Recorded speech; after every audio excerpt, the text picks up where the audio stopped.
Cuando mi hijo me dejó en un asilo un día antes de Navidad y me gritó, "Púdrete ahí, vieja inútil", yo no lloré, solo sonreí, porque en 3 días recibiría una herencia de 16 millones de dólares que él no sabía que existía. Lo que hice después con ese dinero destruyó todo lo que él creía que era suyo. Y cuando me llamó llorando desde el banco, rogándome que lo perdonara, solo le dije, "Feliz Navidad, hijo". Pero antes de contarte cómo llegué a ese momento y cómo mi propio hijo terminó de rodillas frente a mí en Nochebuena, quiero pedirte algo. Si esta historia te está tocando el corazón, suscríbete al canal y cuéntame en los comentarios, ¿desde dónde me estás escuchando? Porque historias como esta pasan en todas partes y tal vez tú también conoces a alguien que vivió algo parecido. Mi nombre es Elena Márquez. Tengo 68 años y esta es la historia de cómo aprendí que el amor de madre tiene límites y que a veces la mayor lección que podemos dar a nuestros hijos no es el perdón incondicional, sino la consecuencia de sus actos. Todo comenzó 32 años atrás, cuando sostuve a Sebastián en mis brazos por primera vez en el Hospital General de la ciudad. Mi marido Roberto había muerto 6 meses antes en un accidente de tránsito. Yo tenía 23 semanas de embarazo y $800 en el banco. La enfermera me dijo, "Es un varoncito fuerte, señora, va a darle muchas alegrías". Yo miré esos ojitos cerrados y me prometí que ese niño nunca sentiría la ausencia de su padre, que yo sería madre y padre, que tendría todo lo que yo pudiera darle. Qué equivocada estaba. Los primeros años fueron duros pero hermosos. Trabajé en 3 empleos simultáneos. Limpiaba oficinas por las mañanas, trabajaba en una cafetería por las tardes y hacía costuras por las noches. Sebastián crecía sano, inteligente, cariñoso. Me abrazaba cuando llegaba a casa y me decía, "Mami, te extrañé". Esas palabras me daban fuerzas para levantarme al día siguiente. Vivíamos en un departamento pequeño de 2 habitaciones. No teníamos mucho, pero teníamos amor, o eso creía yo. Todo cambió cuando Sebastián entró a la adolescencia. Empezó a avergonzarse de nuestro departamento pequeño, de mi ropa sencilla, de nuestra vida modesta. Recuerdo el día en que 2 de sus amigos llegaron a casa. Yo estaba en la cocina con mi delantal viejo preparando la cena. Uno de los chicos preguntó, ¿Tu mamá es la empleada doméstica? Sebastián se puso rojo. No me defendió, solo dijo, "Vamos a mi cuarto". Esa noche le pregunté por qué no había dicho que yo era su madre. Él me miró con ojos que ya no parecían los de mi niño y respondió, "Porque me da vergüenza, mamá. Mira cómo vivimos, mira cómo te ves". Me dije a mí misma que era solo la adolescencia. Trabajé más duro, ahorré cada centavo.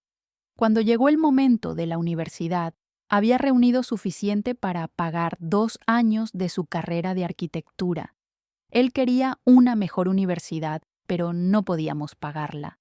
Aceptó, pero con resentimiento, como si yo le estuviera quitando algo que merecía. Durante la universidad, Sebastián cambió completamente. Se juntó con chicos de familias adineradas. Empezó a pedirme ropa de marca, dinero para salir. Yo comía arroz con huevo 3 veces al día para que él pudiera salir con sus amigos los viernes. Usaba la misma ropa durante años para que él tuviera jeans de diseñador. Y nunca me dio las gracias. Era como si todo fuera mi obligación. Pero lo peor llegó cuando conoció a Valeria, Valeria Sotomayor, hija de un empresario dueño de concesionarias de autos. Cabello rubio teñido, uñas perfectas. La primera vez que la conocí, yo estaba preparando tamales en la cocina. Ella entró, miró alrededor con asco apenas disimulado y me saludó con la punta de los dedos, como si tocarme fuera contagioso. Le ofrecí un tamal. Miró el plato como si fuera veneno y dijo: «Oh, no gracias, estoy a dieta». Amor, ¿podemos ir a cenar sushi? Sebastián ni dudó. Se fueron. Yo me quedé sola mirando los tamales que había tardado 3 horas en preparar, sintiendo cómo algo se rompía dentro de mí. Desde ese día, Valeria se convirtió en el centro del universo de Sebastián, y yo me convertí en un estorbo. Sebastián venía cada vez menos a casa. Cuando venía era solo para pedir dinero o usar la lavadora. Ya no cenábamos juntos. Era como si yo fuera invisible. Y cuando intentaba preguntarle sobre sus planes, me respondía: «Mamá, no seas metiche. Valeria y yo somos adultos». Entonces Sebastián me anunció que se casaba. No me lo preguntó, me lo informó. La ceremonia será en el club privado donde la familia de Valeria es socia. Me pidió que ayudara con $5,000 para el banquete. Yo ganaba 1,200 al mes. Tenía 14,000 ahorrados para mi retiro. 5,000 era casi la mitad de todos mis ahorros, pero era mi hijo, era su boda. Acepté. La boda fue hermosa. El club era elegante, con jardines perfectos y candelabros de cristal. Había más de 200 personas. Yo no conocía a casi nadie. De mi lado solo estaban 3 personas: mi hermana Marta, mi prima Lucía y mi vecina. Me senté en la tercera fila, no en la primera como debería. Cuando le pregunté a Sebastián por qué, dijo que los padres de Valeria habían pagado casi todo y querían la primera fila para sus invitados. «Es solo protocolo, mamá, no te lo tomes personal». Durante la recepción, Sebastián y Valeria apenas se acercaron a mi mesa. Cuando finalmente vinieron, Valeria me miró de arriba abajo y dijo: «Suegra, qué linda se ve. Ese vestido es muy práctico». Sebastián solo sonrió y me dio un beso rápido. «Gracias por todo, mamá. Te quiero». Y se fueron. Esa noche lloré en mi departamento vacío. Me pregunté en qué momento había perdido a mi hijo. Después de la boda, se mudaron a un departamento exclusivo. Los papás de Valeria dieron el enganche. Cuando fui a visitarlos llevando pozole que había preparado, Valeria abrió la puerta y miró la cazuela con fastidio. «Ay, suegra, qué linda, pero nosotros no comemos esas comidas tan pesadas. Estamos con un nutriólogo». Sebastián estaba viendo un partido en una televisión enorme. «Hola, mamá, ¿qué te trae por aquí?», como si necesitara una razón para visitar a mi hijo. Después de 15 minutos incómodos, Valeria seguía de pie junto a la puerta con los brazos cruzados. El mensaje era claro: no era bienvenida. Al despedirme, Sebastián me dijo: «Tal vez la próxima vez avisa antes de venir. Val y yo tenemos una rutina». Los siguientes 2 años fueron un lento distanciamiento. Yo llamaba cada semana, pero él casi nunca contestaba. Respondía con mensajes: «Ocupado, mamá, te llamo luego». Nunca llamaba. Llegué al punto de dejar de insistir. Dolía demasiado, pero cada vez que Sebastián necesitaba dinero, ahí estaba yo. «Mamá, se rompió el refrigerador. ¿Puedes prestarnos $1,000? Mamá, el auto de Val necesita reparación. ¿Tienes 2,000? Mamá, queremos irnos de vacaciones. ¿Nos ayudas con 800 para los boletos?» Siempre decía que sí, porque pensaba que si le demostraba que podía contar conmigo, tal vez volvería a acercarse. En esos 2 años le di más de $18,000. Vacié completamente mi cuenta de ahorros. Nunca me devolvió ni un centavo. Entonces Valeria quedó embarazada. Sebastián me lo contó por teléfono en una llamada breve. «Mamá, Val está embarazada. Vamos a tener un bebé». Sentí una explosión de alegría. Tal vez esto cambiaría las cosas. «Te avisamos cuando nazca», dijo, y colgó. Durante los 9 meses de embarazo apenas supe de ellos. Cuando preguntaba si podía acompañar a Valeria a citas médicas o ayudar con la habitación del bebé, Sebastián decía: «Los papás de Val están ayudando con todo, no te preocupes». El bebé nació un martes de octubre. Daniel. Sebastián me mandó una foto por mensaje. Un bebé precioso. Mi nieto. Pregunté cuándo podía ir a conocerlo. «En unos días, mamá. Val necesita descanso». Pasaron 2 semanas antes de permitirme visitarlos en el hospital. La habitación estaba llena de globos y flores. Los padres y hermanas de Valeria estaban ahí. Cuando entré, nadie volteó. Me quedé junto a la puerta con un osito de peluche que había comprado, sintiéndome invisible. Sebastián finalmente me vio. «Ah, mamá. Ven, te presento a Daniel». Extendí los brazos para cargarlo. Valeria lo apretó contra su pecho. «Mejor después. Todavía está muy delicado». Los papás de Valeria sí podían cargarlo, las hermanas sí, pero yo no. Después de 20 minutos me fui. Dejé el osito en una silla. Nadie me agradeció. En el estacionamiento lloré hasta quedarme sin lágrimas. Los meses siguientes fueron peores. Cuando pedía permiso para visitarlos, siempre había excusas. «El bebé está dormido». «Val tiene visitas». «Estamos ocupados».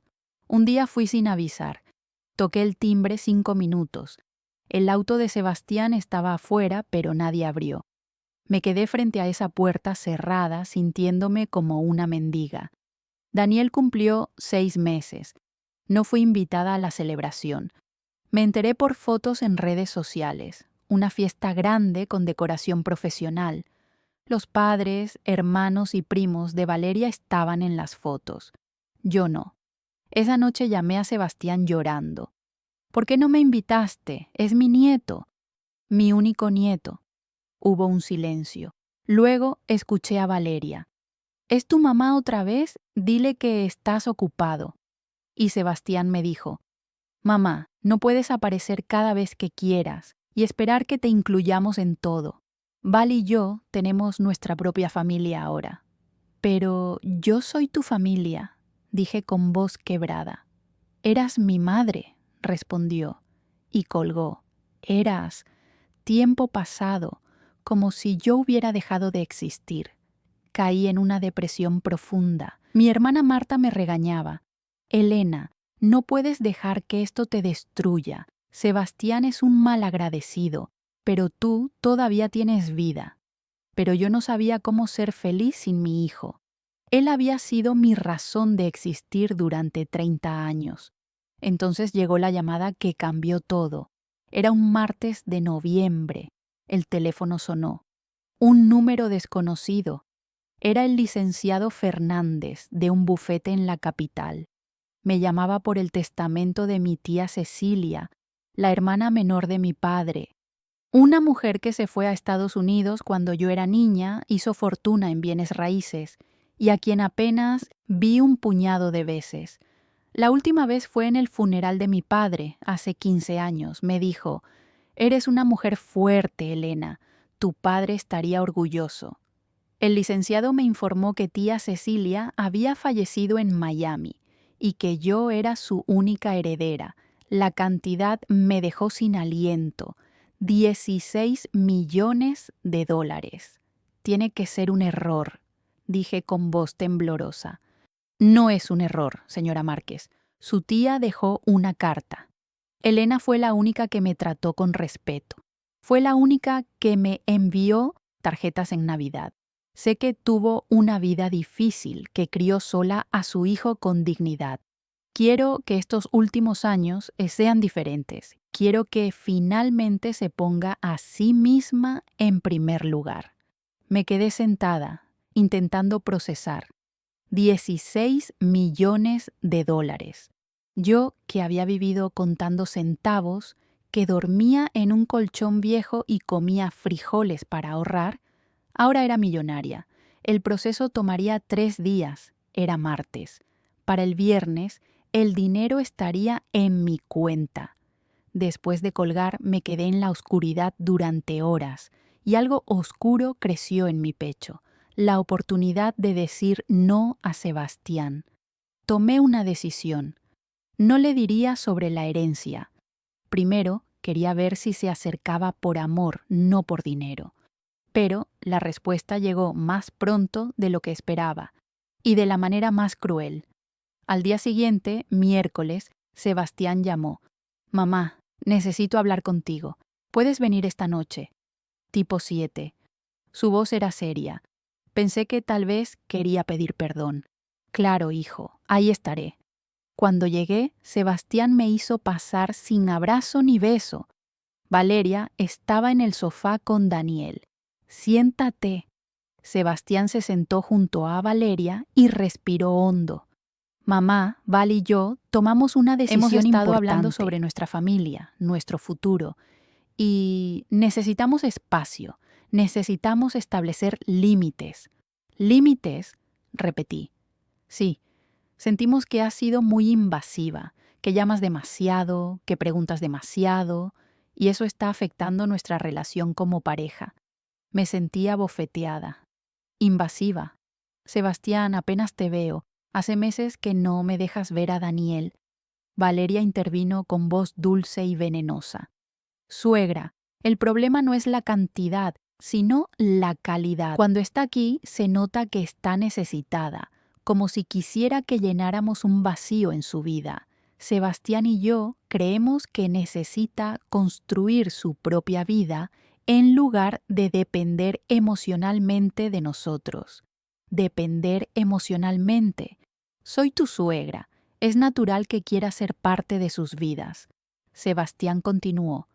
«Necesitamos un tiempo sin ti, sin llamadas, sin visitas, sin presión».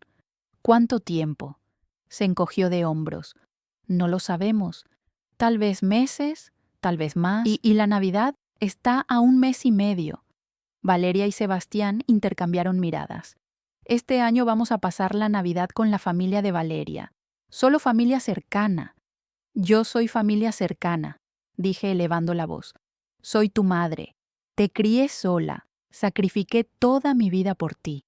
«Mamá, por favor, no hagas esto más difícil», dijo con tono cansado. Me puse de pie.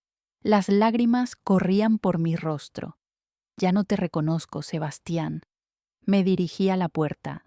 Antes de salir, me volteé. «Algún día vas a entender el dolor que me causas. Algún día, cuando Daniel crezca, tal vez te haga lo mismo, y ese día recordarás este momento». Salí y cerré la puerta. En el estacionamiento grité hasta que me dolió la garganta. Grité toda la rabia y tristeza guardada durante años. Y ahí todo cambió dentro de mí. No iba a rogar más, no iba a humillarme. Si ellos no podían verlo, yo les enseñaría.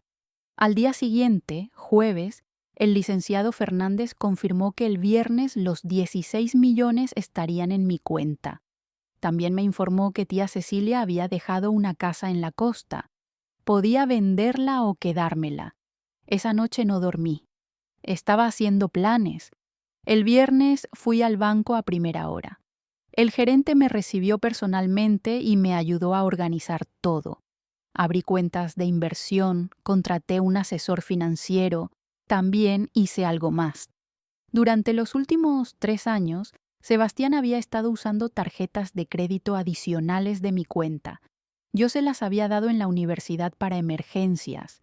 Nunca las devolvió. Las seguía usando. Restaurantes caros, ropa de marca, juguetes para Daniel, miles de dólares al mes que yo pagaba sin decir nada. Ese viernes cancelé todas esas tarjetas. También hablé con el banco sobre el edificio donde Sebastián vivía. Resultó que lo estaban rentando. El dueño quería vender. Era un edificio de 6 departamentos por 2 millones. Le ofrecí 2,5 millones en efectivo. Aceptó inmediatamente.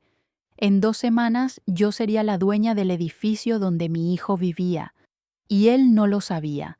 Era domingo, 22 de diciembre. Estaba empacando cuando alguien tocó con insistencia. Era Sebastián, despeinado, con ojeras, La misma ropa del día anterior. Desesperado. Mamá, tenemos que hablar. ¿Qué pasa? ¿Qué pasa? Cancelaste las tarjetas. Ayer Valeria fue al supermercado y su tarjeta fue rechazada. Fue humillante. ¿Por qué hiciste eso? Lo miré fijamente. Porque ya no voy a seguir pagando por tu vida. Ustedes dijeron que necesitaban espacio. Decidí darte ese espacio, en todos los sentidos. Su cara se puso roja. No puedes hacer eso. Dependemos de ese dinero. Tenemos un bebé. Ustedes son adultos. Tienen su propia familia. Pueden manejarse solos. No seas ridícula. Siempre hemos contado con tu ayuda. Ya no. Ya no voy a ayudar más. Me miró con incredulidad y rabia. ¿Estás haciendo esto para vengarte? Mamá, no seas infantil. No es venganza, es respeto propio, algo que debí ejercer hace años. Mamá, por favor, reactiva las tarjetas, solo hasta que organice mis finanzas. No. Mamá. No, repetí con firmeza. Esto no va a quedar así. Si crees que puedes tratarnos así, estás equivocada. Se fue Yo me quedé azotando la temblando. puerta. Pero no de miedo, de adrenalina, de libertad. Al día siguiente, lunes 23, recibí los papeles. Oficialmente era dueña del edificio. Llamé al administrador y di instrucciones. A partir del 1 de enero, la renta subiría 40%. Sabía que Sebastián no podría pagarla. Esa noche, víspera de Nochebuena, Sebastián llamó frenético. El dueño vendió. Nos van a subir la renta al doble. No podemos pagar. Vamos a tener que mudarnos. Hizo una pausa. Su voz se suavizó. Mamá, sé que las cosas no están bien, pero ¿podrías prestarnos dinero para el depósito de otro lugar? Serían $6,000. Te juro que te los devuelvo. Respiré hondo. No, Sebastián. Silencio. ¿Qué dijiste? Dije que no. Ustedes decidieron que no me necesitaban. Ahora van a resolver esto solos. Nunca había sido así. Tienes que ayudarnos. No, ustedes dejaron muy claro que yo no soy su familia, que soy invasiva, que soy una carga. Pues aquí está tu espacio, hijo.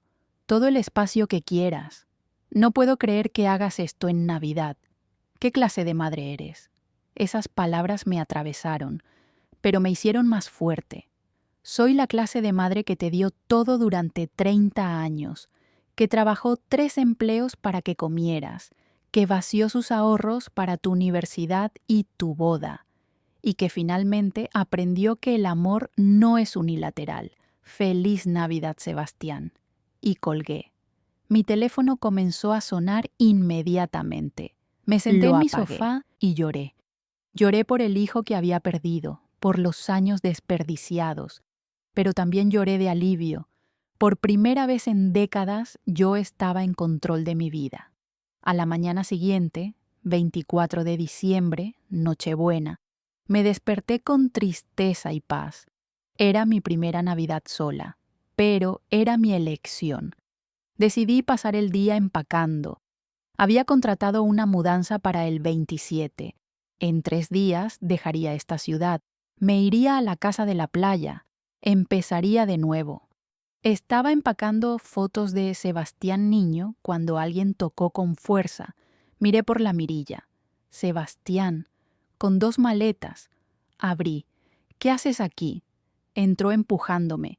Necesito quedarme unos días. Val y yo peleamos. Me echó del departamento. Sebastián. Por favor, mamá, no tengo a dónde ir. Los papás de Val no me quieren. Mis amigos están con sus familias. Solo tengo a ti. Solo tengo a ti. Las palabras que había esperado años, pero ahora sonaban huecas, manipuladoras. No. Parpadeó. No puedes quedarte. Es Nochebuena. ¿Vas a dejarme en la calle en Navidad? No te dejo en la calle. Te digo que no puedes quedarte aquí. Hay hoteles. Eres un hombre adulto con trabajo. Puedes resolverlo. Su expresión pasó de desesperación a rabia. Val tenía razón. Siempre has sido una egoísta. Siempre nos has presionado para hacerte sentir importante porque no tienes nada más. Y ahora que ponemos límites, te enojas y nos castigas como niña caprichosa. Si eso piensas, es mejor que te vayas. Con gusto, pero no esperes que vuelva. No esperes que Daniel te conozca. No esperes nada de nosotros. No espero nada. Ya dejé de esperar. Tomó sus maletas y fue a la puerta. Antes de salir, eres una mala madre. Algún día vas a morir sola y arrepentida. Tal vez, pero al menos moriré con dignidad. Azotó la puerta. Yo me desplomé en el sofá. Acababa de cerrarle la puerta a mi hijo en Nochebuena. Había cruzado una línea, pero no me arrepentía. Pasé esa Nochebuena sola. Hice un sándwich y vi una película antigua. Afuera se escuchaban risas de familias, música navideña. Yo estaba en mi departamento silencioso, pero algo extraño sucedió. En lugar de sentirme miserable, empecé a sentir ligereza, como si un peso enorme se hubiera levantado. Durante 30 años había cargado con mantener feliz a Sebastián, y en una noche, finalmente había dejado caer esa carga. Cerca de medianoche, mi teléfono sonó. Número desconocido. Señora Elena Márquez, habla el oficial Ramírez de la policía. Su hijo Sebastián está aquí en la estación. Lo detuvimos por alterar el orden público. Estaba intoxicado en un bar. Pedía a gritos que alguien llamara a su madre. Cerré los ojos. Por supuesto. Oficial, mi hijo es un adulto de 32 años. Yo no voy a ir a sacarlo. Silencio sorprendido. ¿Está segura? Tiene que pagar fianza de $500 o pasará la noche aquí. Estoy segura. Que pase la noche ahí. Tal vez le sirva para reflexionar. Como usted diga, buenas noches. Colgué con manos temblorosas. Acababa de dejar a mi hijo en una celda en Nochebuena. ¿Qué clase de madre hace eso? Una madre cansada, una madre que finalmente aprendió que ayudar a alguien que no quiere aprender es hacerse daño. No dormí. Di vueltas en la cama cuestionando cada decisión, pero cada vez que lo hacía, recordaba, eras mi madre. Tiempo pasado. A la mañana siguiente recibí un mensaje de número desconocido. Mamá, soy Sebastián. Estoy usando el teléfono de un policía. Me dejaste toda la noche en la cárcel, en Navidad. Nunca te voy a perdonar. Borré el mensaje sin responder. 2 horas después, mi hermana Marta llegó con tamales y champurrado.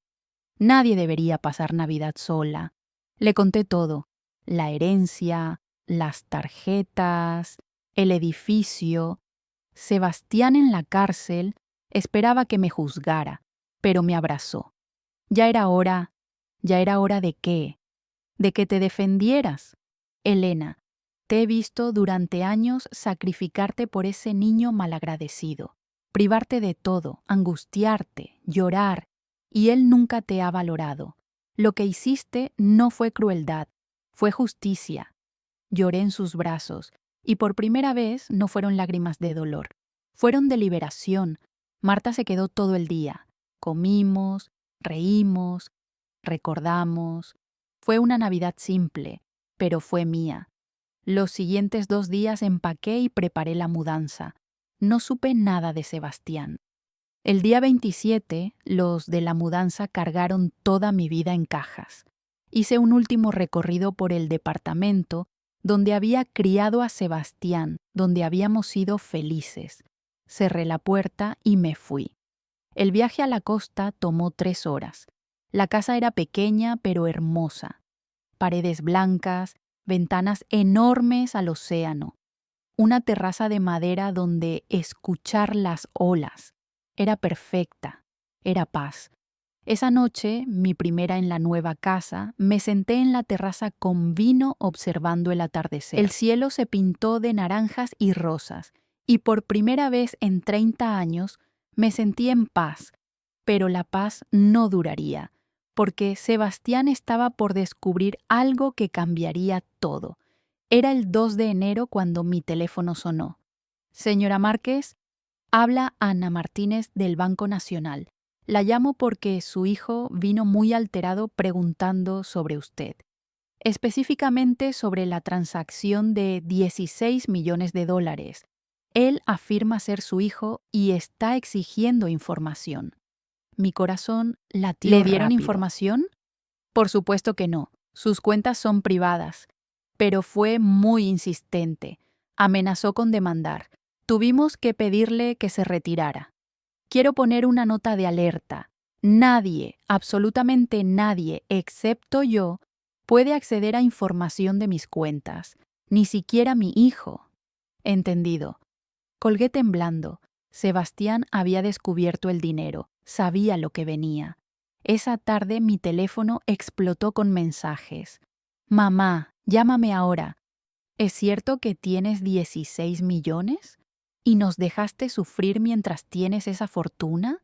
Eres una egoísta, una monstrúa. Mamá, por favor, necesitamos hablar. No puedo creer que me hayas mentido. Apagué el celular sin responder. Durante las siguientes semanas, los mensajes continuaron, primero enojados. ¿Cómo pudiste hacernos esto? Eres una mala persona. Papá estaría decepcionado de ti. Luego suplicantes.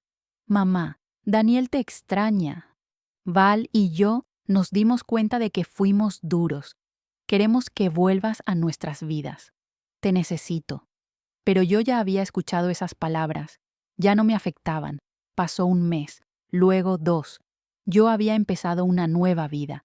Hice amigos en el pueblo, comencé yoga, empecé a pintar. Por primera vez en décadas era solo Elena, no la madre de Sebastián, no la proveedora, solo Elena. Y era hermoso. Entonces, en marzo, recibí una carta certificada. Era de un bufete. Sebastián me estaba demandando abuso financiero y manipulación emocional. Decía que le había prometido ayuda económica y que al retirarla lo dejé vulnerable. Pedía compensación de $2 millones. Mi propio hijo me estaba demandando. Llamé a mi abogado, leyó la carta y dijo: esto no tiene fundamento legal.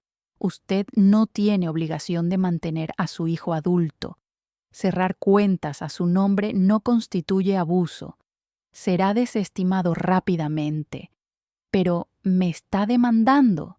Lo sé, pero déjeme manejar esto. La demanda fue desestimada 3 meses después. El juez dijo que era frívola, pero el daño estaba hecho. Sebastián realmente creía que tenía derecho a mi dinero. Pensaba que yo era la villana. Después de todo mi sacrificio, él pensaba eso. Ahora ya no quedaba duda. Sebastián y yo habíamos terminado. Y lo más triste es que no fue el dinero lo que destruyó la relación. Fue la falta de amor, de respeto, de gratitud. Fue su incapacidad de verme como un ser humano con necesidades propias, en lugar de solo como un recurso. Después de la demanda, no supe más de Sebastián. Los mensajes cesaron, las llamadas terminaron. Era como si yo hubiera muerto para él, y extrañamente eso me dio paz. Mi vida en la costa se volvió rutina. Caminaba por la playa, pintaba, leía, cocinaba, hice amigas. Una de ellas, Carmela, era viuda. Nos juntábamos los jueves a tejer. Me contaba de sus hijos que la visitaban cada mes, de sus nietos corriendo por su casa. Yo escuchaba con envidia y resignación, porque yo tenía un nieto también, pero no lo conocía y probablemente nunca lo conocería. A veces me preguntaba por Daniel. Ya debía tener casi 3 años. ¿Cómo se vería? ¿Habría heredado los ojos de Sebastián? ¿Preguntaría por mí? Esas preguntas dolían, porque saber que había un niño en el mundo que compartía mi sangre y que nunca sabría quién era yo, era una herida que no cicatrizaba. Pero había tomado una decisión. Vivir con las consecuencias era parte del proceso. Llegó diciembre otra vez, 1 año desde aquella Nochebuena terrible. Decoré modestamente un arbolito pequeño, algunas luces, pero no sentía tristeza, sentía aceptación.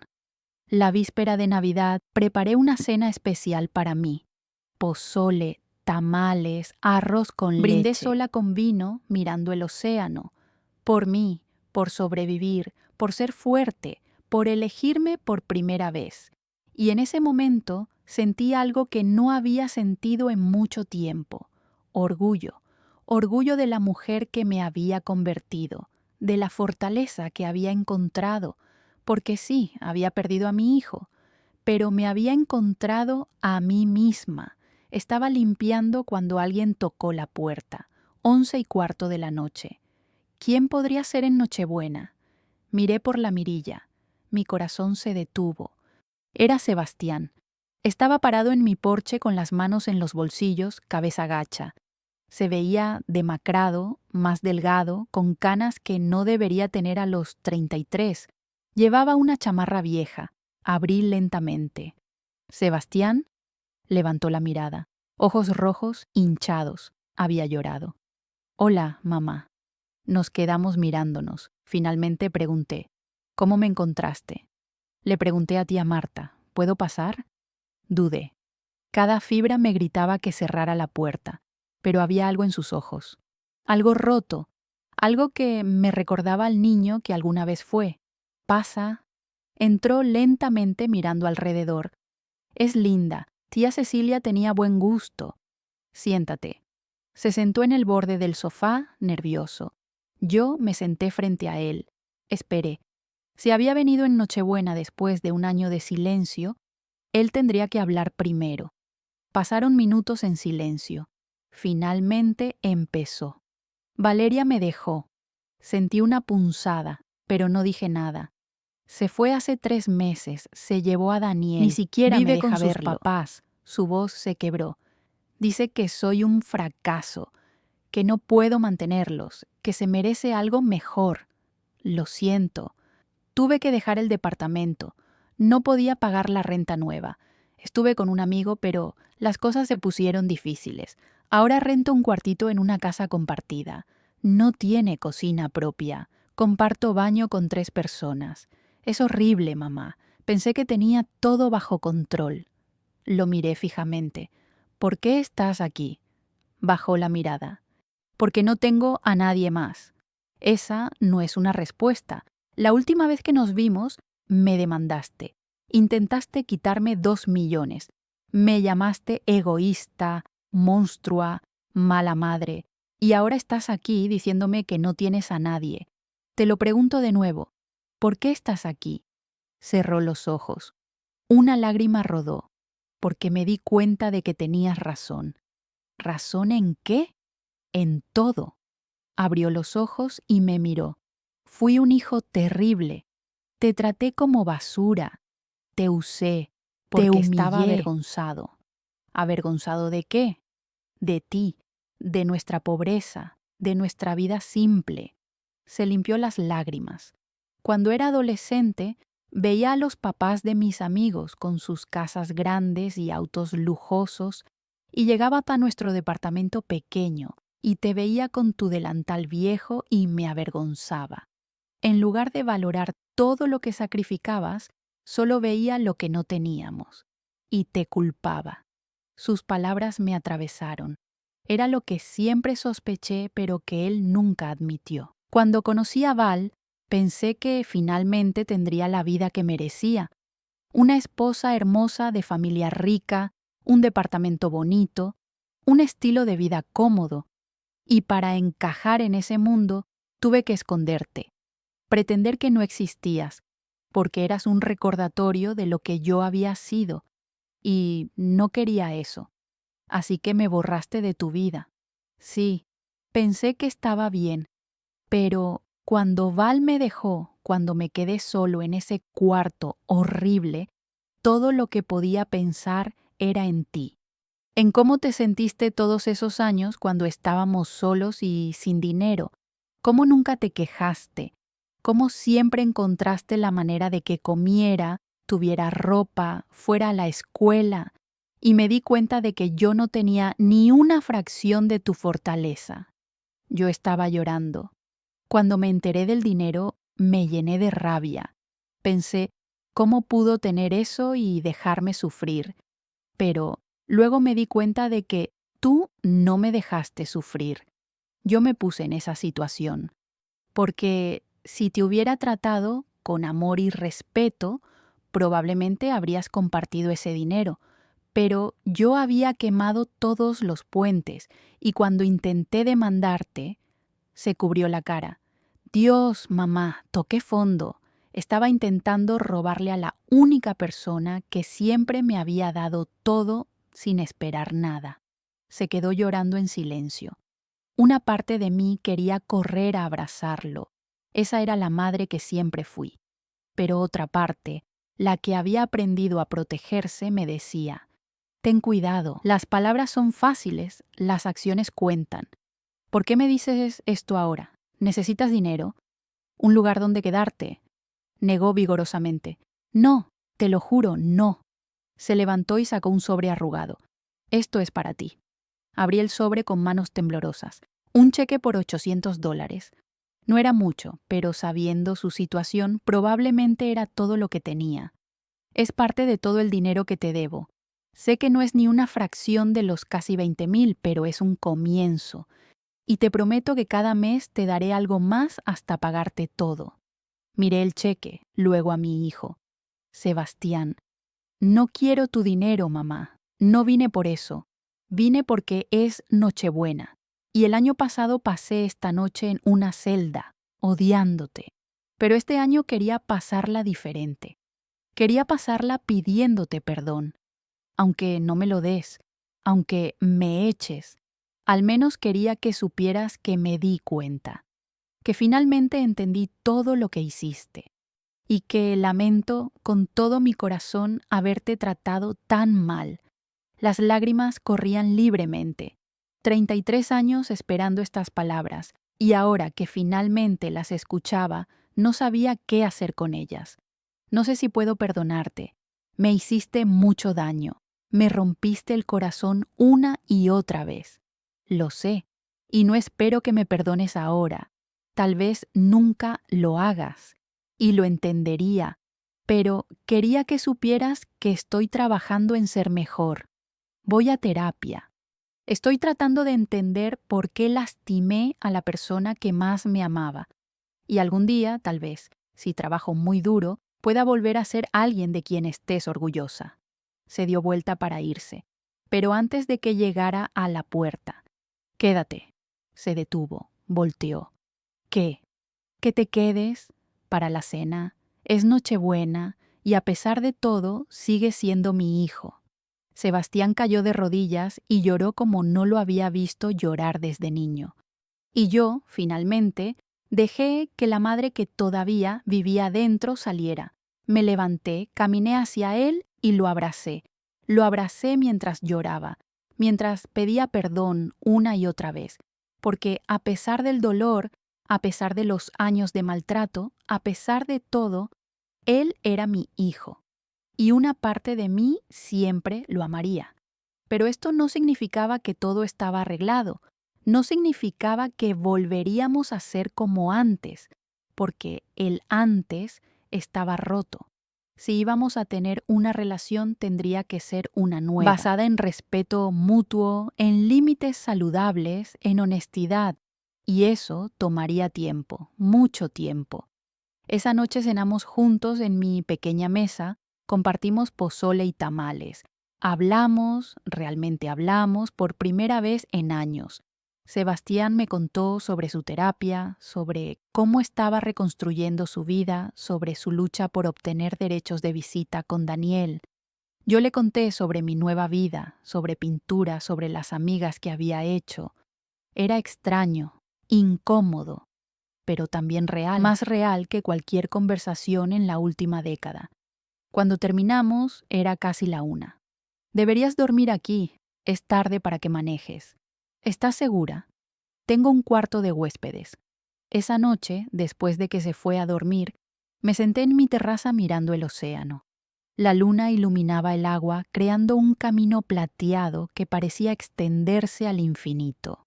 Pensé en el año que había pasado, en cómo mi vida había cambiado, en cómo yo había cambiado. Ya no era la mujer que se sacrificaba sin límites, ahora era alguien diferente, alguien más fuerte, alguien que sabía poner límites, y Sebastián también había cambiado, o al menos estaba intentando. El futuro de nuestra relación era incierto, tal vez funcionaría, tal vez no, pero al menos ahora teníamos una oportunidad de construir algo honesto. Al día siguiente, cuando Sebastián se fue, me dio un abrazo largo. Gracias, mamá, por darme una oportunidad, por no cerrarme la puerta completamente. Solo hay una oportunidad, Sebastián. Si vuelves a tratarme como antes, si vuelves a usarme o humillarme, esta puerta se cierra para siempre. ¿Entiendes? Lo entiendo, y no voy a desaprovecharla, te lo prometo. Después de que se fue, volví a mi rutina. Pero algo había cambiado. Había una pequeña luz de esperanza en mi corazón. No era grande, no era brillante, pero estaba ahí.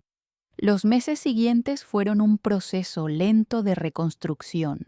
Sebastián me llamaba cada semana, pero no para pedir cosas, solo para hablar, para contarme su semana, para preguntarme cómo estaba. Eran conversaciones cortas, a veces incómodas, pero genuinas. Cada mes, sin falta, me enviaba un cheque, a veces de 500, a veces de 300. Yo no necesitaba el dinero, pero entendía lo que significaba para él. Era su manera de demostrar que estaba comprometido con cambiar. En abril me envió una foto. Era de él con Daniel en un parque. Finalmente conseguí derechos de visita 2 fines de semana al mes. No es mucho, pero es un comienzo. Algún día, cuando estés lista, me gustaría que conocieras a tu nieto. Miré esa foto durante horas. Daniel ya tenía 3 años y medio. Era hermoso, con los ojos de su padre y una sonrisa enorme. Mi nieto. Y tal vez, solo tal vez, algún día tendría la oportunidad de abrazarlo. Pero no tenía prisa, porque había aprendido que las cosas buenas, las cosas reales, toman tiempo. Y que apresurar un proceso de sanación solo lleva a más dolor. Llegó el verano. Sebastián pidió visitarme un fin de semana. No para quedarse en mi casa, aclaró. Había reservado habitación en un hotelito del pueblo. Solo quería pasar tiempo conmigo. Acepté.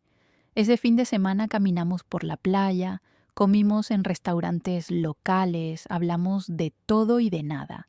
Era como conocer a Sebastián por primera vez, o tal vez como reconocerlo, ver quién era realmente cuando no estaba tratando de impresionar a nadie. El domingo, antes de irse, nos sentamos en mi terraza viendo el atardecer. Mamá, hay algo que necesito decirte. Mi corazón se tensó. Aquí venía, el momento en que pediría dinero. ¿Qué es? Quiero que sepas que entiendo si nunca me perdonas completamente. Entiendo si siempre hay una parte de ti que no puede confiar en mí. Lo que te hice fue imperdonable y voy a pasar el resto de mi vida tratando de compensarlo. Pero aunque nunca lo logre, aunque nunca volvamos a tener la relación que tuvimos cuando yo era niño, quiero que sepas que estos últimos meses, volverte a tener en mi vida, aunque sea un poquito, ha sido el mayor regalo. Sentí cómo las lágrimas comenzaban. Sebastián... No, déjame terminar. También quiero que sepas que ya no te veo como mi banco personal. Ya no te veo como alguien que tiene que rescatarme. Te veo como eres, como una mujer increíblemente fuerte que sobrevivió a tantas cosas y que se merece toda la felicidad del mundo. Y si algún día decides compartir algo de tu vida conmigo, será un honor. Pero si decides que ya diste suficiente, que ya hiciste suficiente, también lo voy a entender y respetar. Las lágrimas rodaban. ¿De verdad piensas eso? ¿De verdad? Te amo, mamá. Y lo siento tanto. Lo abracé. Y en ese abrazo puse todos los años de dolor, todos los años de esperanza, todos los años de amor complicado. No sé si nuestra relación volverá a ser lo que era. Probablemente no. Probablemente siempre habrá una cicatriz, pero tal vez está bien así. Tal vez las relaciones no necesitan ser perfectas para ser valiosas. Tal vez solo necesitan ser honestas. Han pasado 2 años desde aquella Nochebuena en que mi hijo me dejó en un asilo. 2 años desde que recibí la llamada que cambió mi vida. 2 años desde que tomé la decisión más difícil, ponerme a mí misma en primer lugar. Ahora tengo 70 años. Vivo en mi casa junto al mar. Pinto, leo, camino por la playa. Tengo amigas que me quieren por quien soy. Soy feliz, realmente, genuinamente feliz. Sebastián y yo hablamos cada semana. Nos vemos una vez al mes. Es una relación cuidadosa, construida sobre cimientos nuevos y más sólidos. Y hace 3 meses, finalmente conocí a Daniel. Fue un encuentro breve, en un parque. Sebastián me lo presentó con nerviosismo. Daniel, ella es tu abuela Elena. El niño me miró con ojos enormes y dijo, hola. Yo me agaché a su altura. Hola, mi amor. Qué gusto conocerte por fin. No fue un momento mágico de películas. Daniel era tímido, se aferró a su padre. Yo no lo presioné, solo me senté en una banca y lo vi jugar desde lejos. Pero antes de irnos, corrió hacia mí y me dio un dibujo. Era un garabato de colores, pero para mí era el tesoro más valioso. Es para ti, abuela, dijo con su vocecita. Lloré todo el camino a casa, pero no fueron lágrimas de tristeza, fueron de gratitud, porque después de todo el dolor, después de toda la oscuridad, finalmente había luz. ¿Me arrepiento de lo que hice? De cancelar las tarjetas, de comprar el edificio, de dejar a Sebastián en la cárcel, de todas las decisiones duras. No, no me arrepiento, porque esas decisiones, por más dolorosas que fueron, me salvaron de seguir siendo invisible, me salvaron de seguir siendo pisoteada, me salvaron de perder completamente mi identidad en el rol de madre sacrificada. Y también salvaron a Sebastián, porque si yo hubiera seguido rescatándolo, él nunca habría tocado fondo, nunca habría enfrentado las consecuencias, nunca habría crecido. A veces el amor más grande es el que dice no, el que pone límites, el que se niega a seguir participando en una dinámica tóxica. Y a veces, para salvar una relación, primero tienes que dejarla morir. Dejarla desmoronarse completamente, para que después, si hay algo verdadero ahí, pueda reconstruirse desde cero, más fuerte, más honesta, más real. Esta Navidad, 2 años después, voy a pasar la cena con Sebastián y Daniel, no en mi casa ni en la de él, en un restaurante neutral. Todavía no estoy lista para las grandes reuniones. Todavía no estoy lista para pretender que todo es perfecto, pero estoy lista para esto, para un paso pequeño, para una comida compartida, para ver a mi hijo tratando de ser mejor, para conocer a mi nieto un poco más y tal vez, solo tal vez, en unos años más, cuando las heridas hayan sanado un poco más, cuando la confianza se haya reconstruido, podré tener la familia que siempre soñé. No la familia perfecta, no la de las películas, pero una familia real, con todas sus imperfecciones. Por ahora, estoy en paz, estoy completa, porque aprendí la lección más importante, que antes de poder amar completamente a otros, primero tienes que aprenderte a amar a ti misma, que antes de poder dar sin resentimiento, primero tienes que asegurarte de que tu propio vaso esté lleno, que antes de poder perdonar a otros, primero tienes que perdonarte a ti misma por haber permitido que te trataran mal. Mi nombre es Elena Márquez, tengo 70 años y esta es mi historia. La historia de cómo perdí a mi hijo para poder encontrarme a mí misma. La historia de cómo la peor Navidad de mi vida se convirtió en el comienzo de mi mejor vida. Porque a veces los finales más tristes son en realidad comienzos disfrazados, y a veces la mayor bendición es la que llega envuelta en el dolor más profundo. Y si hay algo que quiero que alguien aprenda de mi historia, es esto. Nunca, jamás, permitas que nadie, ni siquiera tu propio hijo, te haga sentir que no Porque lo tienes valor. Lo tienes simplemente por existir y mereces respeto, amor y dignidad, siempre.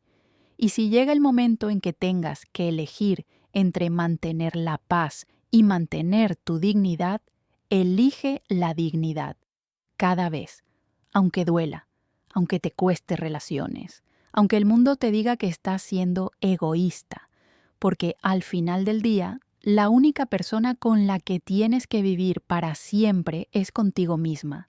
Y esa persona merece tu propio amor y respeto primero que nadie. Esta es mi verdad. Esta es mi historia. Y la comparto con la esperanza de que tal vez, solo tal vez, alguien que está viviendo algo parecido encuentre en mis palabras la fuerza para hacer lo que yo hice, elegirse a sí misma, porque todos merecemos ser elegidos, especialmente por nosotros mismos. Feliz Navidad y que nunca olviden su propio valor.